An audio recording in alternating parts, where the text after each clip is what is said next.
Mga kamaster, concern ng ating customer is ayaw mag-spin. 3 beses na to, binabalik-balikan, ganun pa rin yung problema.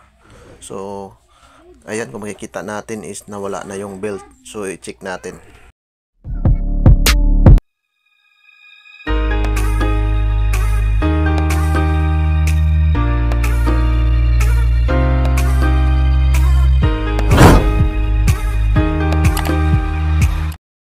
Ayan mga kamaster, ito pala yung dahilan kung ba't na tanggal yung belt kasi ayan o.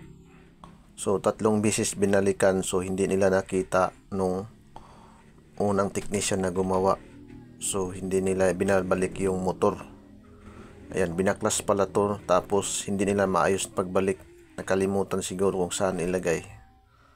So ayan, hanggang na ganun pa rin ang nangyayari, makapaglaba pero minsan ayaw na mag-spin. So ayan mga kamaster, binabalik na natin dun sa lagayan ng mismo ng motor.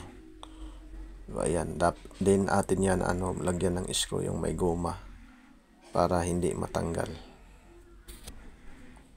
Ganun lang pala kadali yung problema, bakit hindi nila to nakuha. So i-try na natin to.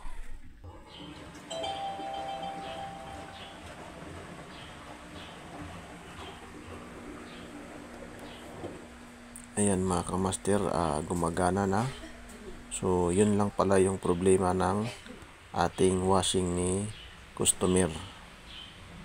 So kung makikita natin, gumagana na siya. Kailangan pag nagbaklas, so alamin natin o picturean o videohan para hindi tayo malito kung saan yung mga dapat ibalik.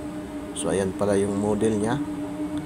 Then ayan yung sukat ng belt, para pag may counter ng mga kapwa technician, alam nyo na yung belt, yung size at kasama model. So hanggang dito na lang yung video mga kamaster. Peace out. Sana may tutunan kayo kung paano to i-check at i-repair. God bless. Bye bye.